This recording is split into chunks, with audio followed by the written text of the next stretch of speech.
നാല് സമൂഹത്തിന്റെ യഥാർത്ഥ മതകീയമായിരിക്കുന്ന പ്രമാണങ്ങളെ തകർക്കാനും പെണ്ണിനെ കൊണ്ടേ സാധ്യമാകൂ. അതും പെണ്ണിനെ കൊണ്ടേ സാധ്യമാകൂ. ഇന്നും കണ്ണൂരിലെ പ്രിയപ്പെട്ട ഒരു ഇസ്ലാമിക വനിത, ഇസ്ലാമിനെ പ്രതിനിധീകരിക്കുന്ന ഗവൺമെന്റ് സ്കൂളിൽ പഠിപ്പിക്കുന്ന ടീച്ചറാണ് തന്റെ ഫേസ്ബുക്കിൽ പോസ്റ്റ് കൊടുത്തത്. മറൈൻ ഡ്രൈവിലെ ചുംബന സമരത്തെ ഞാൻ അനുകൂലിക്കുന്നു എന്ന് പറയാൻ അപാരമായ തൊലിക്കട്ടി വേണം. ആ പാഠശാലയിലുമുണ്ട്, നമ്മുടെ മക്കള് പഠിക്കുന്നു, ആ ടീച്ചറെ സ്റ്റുഡന്റ് ആയിട്ട് അല്ലേ. കണ്ണൂർ ജില്ലയിലെ ഇസ്ലാമിന്റെ പേരെടുത്ത് പരാമർശിക്കപ്പെടുന്ന ഒരു ഗവൺമെന്റ് സ്കൂളിൽ അധ്യാപിക. നാണമില്ലേ സഹോദരിമാരെ?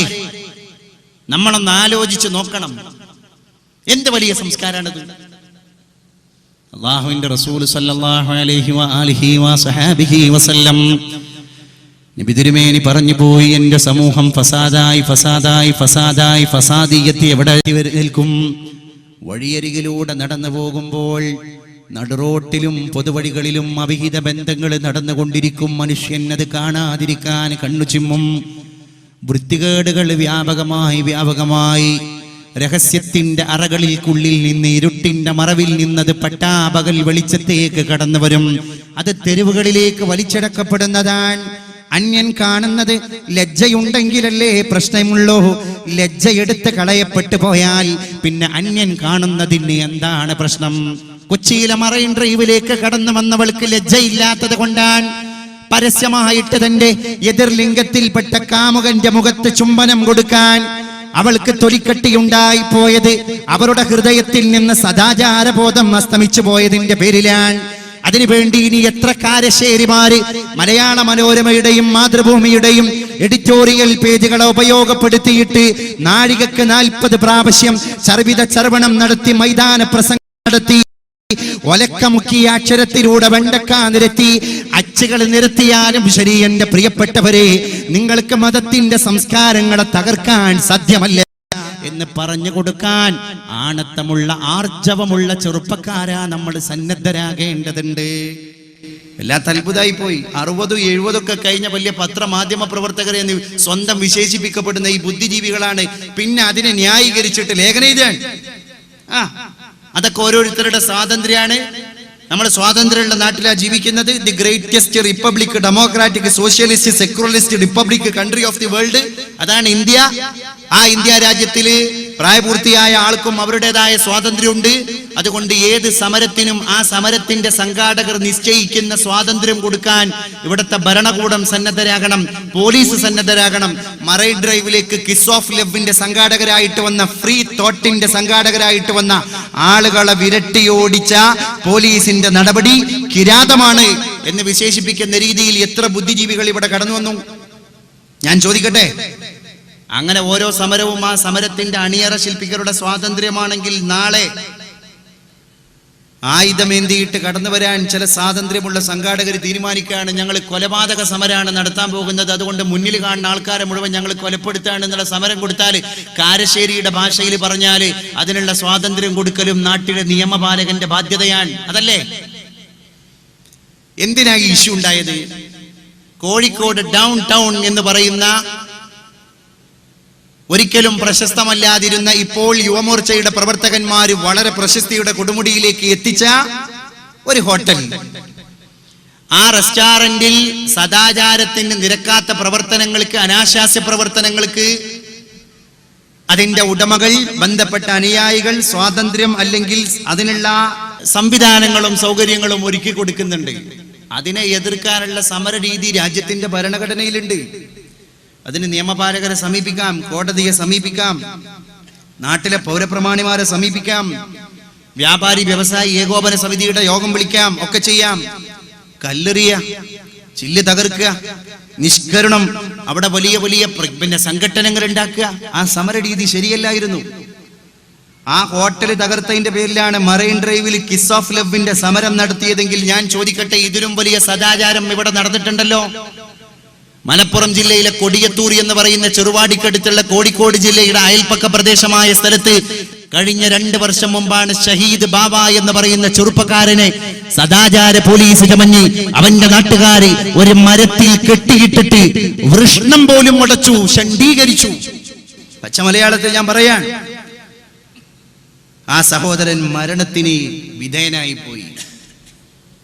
നാട്ടുകാരുടെ അടി കിട്ടിയിട്ട് നമ്മള് കോയമ്പത്തൂരിലും ആന്ധ്രാപ്രദേശിലും ആസാമിലും ബംഗാളിലും ഹരിയാനയിലും ഒക്കെ കാണുന്ന കിരാതമായിരിക്കുന്ന തച്ച് കൊല്ല ആ പ്രവൃത്തി നടന്നില്ലേ കൊടിയത്തൂരിൽ? ഏത് സദാചാര വിരുദ്ധ പ്രക്ഷോഭത്തിന്റെ ആൾക്കാരാണ് മറൈൻ ഡ്രൈവ് ഷഹീദ് ബാബ മരിച്ചപ്പം വന്നത്? ഞാൻ ചോദിക്കട്ടെ, ഒരാളുണ്ടായോ? ഒരു പെൺകുട്ടി ഉണ്ടായോ ഫ്ലക്സ് പാടും പ്ലക്കാർഡും പിടിക്കാൻ? ആരുമില്ലായിരുന്നു. പെരുമ്പാവൂരിൽ രവി കൊലപ്പെടുത്തത് എങ്ങനെയാണ്? പെരുമ്പാവൂരിലെ KSRTC ബസ് സ്റ്റാൻഡിൽ വെച്ചിട്ട് ഞങ്ങളെ പോക്കറ്റ് അടിച്ചത് നീയാണെന്ന് പറഞ്ഞിട്ട് രവി എന്ന് പറയുന്ന പാവപ്പെട്ട ഇന്നസെന്റായ നിരപരാധിയായ ഒരു മനുഷ്യനെ ആ നാട്ടുകാർ മുഴുവൻ തല്ലി ചതച്ച് അവസാനം അദ്ദേഹം മരണത്തിലേക്ക് വലിച്ചേക്കപ്പെടുകയുണ്ടായി. രവി സദാചാര പോലീസിന്റെ ഇരയായിരുന്നു. ആ സദാചാര പോലീസിനെതിരെ ഒരു മറൈൻ ഡ്രൈവും ഉണർന്നില്ല അല്ലേ? എന്നിട്ട് മറൈൻ ഡ്രൈവിലേക്ക് വന്നപ്പോ അതിനെ ന്യായ ആൾക്കാർ, അതിലും വലിയ രസം, ഈ മറൈൻ ഡ്രൈവിൽ ചുംബന സമരം നടത്തിയിട്ട് പോലീസ് പിക്കപ്പ് ഇട്ടിട്ട് പിടിച്ച് പോലീസ് വാനിലിട്ട് പിടിച്ച് കൊണ്ടുവന്ന ആളുകളുടെ കൂട്ടത്തിലുണ്ട് ഒരു 70 വയസ്സായ കാക്ക. സുബ്ഹാനല്ലാഹ്, മൂപ്പർക്കൊക്കെ എന്താണാവോ? നിങ്ങളൊന്ന് ആലോചിച്ചു എന്ന് പറഞ്ഞാൽ എന്റെ സമൂഹം പ്രായഭേദമന്യേ ദുഷിക്കും. ആ ദുഷിച്ചതിന്റെ ഏറ്റവും റിയാലിറ്റി മരിക്കാത്ത ഇപ്പോഴും ചൂടപ്പം പോലെ നിലനിന്നുകൊണ്ടിരിക്കുന്ന ഒരു എവിഡന്റ്, അതാണ് മറൈൻ ഡ്രൈവിലെ ഇഷ്യൂ. അതുകൊണ്ടാണ് ഞാൻ ഇത് അടിവരയിട്ട് പറയാൻ കാരണം, ഇത് ചില്ലറ കാര്യമല്ല. അതെന്താ അറിയോ? മറൈൻ ഡ്രൈവ് ഇഷ്യൂ ഇനി പരാമർശിക്കാതെ പോയാൽ ഇത് കേരളത്തിലെ കൗമാരക്കാരായിരിക്കുന്ന പിള്ളേർക്ക് വലിയൊരു ധൈര്യം കൊടുത്തിട്ടുണ്ട്. അത് നിങ്ങൾ തിരിച്ചറിയണം. ഇന്ന് ഞാൻ കുറ്റിപ്പുറം റെയിൽവേ സ്റ്റേഷനിൽ ഇങ്ങോട്ട് വണ്ടി കയറാൻ നിൽക്കുമ്പോൾ അവിടെ പുസ്തക വിൽപ്പന നടത്തിക്കൊണ്ടിരിക്കുന്ന ഒരു ചെറുപ്പക്കാരൻ ചർച്ച തന്നെ നടത്തുന്നത് ഇതാണ്. എന്നിട്ട് അവിടെ വന്നിട്ട് ചോദിക്കുകയാണ്, മറൈൻ ഡ്രൈവിന്റെ ഇഷ്യൂ പ്രസിദ്ധീകരിക്കപ്പെട്ട ഏതെങ്കിലും പീരിയോഡിക്കൽസ് ഇറങ്ങിയോ എന്ന് പറഞ്ഞാൽ ഇപ്പോഴത്തെ മലയാള ഭാഷ, കേരള ശബ്ദം, മാതൃഭൂമി, മലയാളം വാരിക, അതുപോലെ തന്നെ ഇത്തരത്തിലുള്ള പീരിയോഡിക്കൽസ് വാരികകളും മാസികകളും കാത്തു നിൽക്കുകയാണ് ആൾക്കാർ. യൂട്യൂബ് സജീവായി, ഫേസ്ബുക്ക് സജീവായി, അപ്ലോഡിങ് സജീവായി, ഡൗൺലോഡിങ് സജീവായി. ഇത് ഇന്ത്യ രാജ്യത്തിന്റെ ബോർഡറുകൾ കടന്ന് പുറം രാജ്യങ്ങളിൽ ചർച്ച ചെയ്യപ്പെട്ടു. കേരളം മാറി. അതിലും വലിയ രസം, വിനീത നായർ എന്ന് പറയുന്ന ഒരു പെൺകൊടി മനോജ് എന്ന് പറയുന്ന ചെറുപ്പക്കാരനെ ചുംബിച്ചതിന്റെ രംഗം ഫാത്തിമ മനോജിനെ ചുംബിക്കുന്ന രംഗം എന്നായിരുന്നു അല്ലേ? വിനീതയെ ഫാത്തിമ വൽക്കരിക്കുന്നതിന്റെ പത്ര ധാർഷ്ട്യം നമ്മൾ തിരിച്ചറിയണം. അപ്പൊ ഇതിനെ ഒരു കമ്മ്യൂണൽ ഇഷ്യൂ ആക്കാനുള്ള ഇതടക്കം നടന്നുകൊണ്ടിരിക്കുന്നുണ്ട്. ഞാൻ വേദനയോട് കൂടെ പറയാണ്. അതിന്റെ ലക്ഷ്യം എന്തിനായിരുന്നു? അപ്പൊ എന്താ, ഇനിയെങ്കിലും അച്ചടക്കത്തിന് പോകുന്ന കുടുംബ സംവിധാനങ്ങൾ ഉണ്ടെങ്കിൽ അതും തകരണം എന്ന് ലക്ഷ്യം വെക്കുന്ന ചില മാധ്യമ പട കേരളത്തിന്റെ അണിയറ ശില്പികളായിട്ട് നടന്നുകൊണ്ടിരിക്കുകയാണ്. ഈ മാധ്യമങ്ങളാണ് നമ്മുടെ പിള്ളേരെ മുഴുവൻ വഷളാക്കുന്നത്.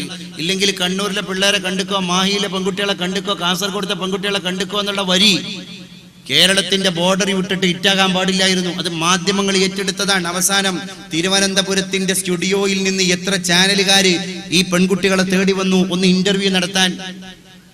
ഈ വൃത്തികെട്ട വരികൾ എഴുതി വെച്ച പെൺകുട്ടികളൊന്ന് ഇന്റർവ്യൂ നടത്താൻ എത്ര പത്രമാധ്യമ പ്രവർത്തകർ കടന്നു വന്നു കേരളത്തിൽ. അതെന്താ? ഞാൻ പറയുന്നു, മുഖ്യധാരയ്ക്ക് വിരുദ്ധമായിട്ട് ഇവിടെ എന്ത് നടന്നാലും അതിനെ ഏറ്റുപിടിക്കാൻ ഒരു മാധ്യമ അജണ്ടയുണ്ട്. ആ മാധ്യമ അജണ്ടയുടെ ഏറ്റവും വലിയ ബലിയാടാണ് ഇന്നത്തെ മുസ്ലിം കുടുംബിനി. ഞാൻ തുറന്നു പറയാൻ, കോഴിക്കോട് വന്നിട്ട് ഈ അടുത്ത് ഓടിക്കൊണ്ടിരിക്കുന്ന ഒരു സീരിയലിന്റെ, വളരെ പോപ്പുലർ ആയിക്കൊണ്ടിരിക്കുന്ന ഒരു സീരിയലിന്റെ ഡയറക്ടർ വന്നാണ്ട് പറഞ്ഞത്, മലബാറിലെ ഉമ്മമാരാണ് ഞങ്ങളുടെ സീരിയലിനെ വിജയിപ്പിക്കുന്നത്. ആ മലബാറിലെ ഉമ്മമാരെങ്ങാനും ഇത് വേണ്ട എന്ന് വെച്ചിരുന്നെങ്കിൽ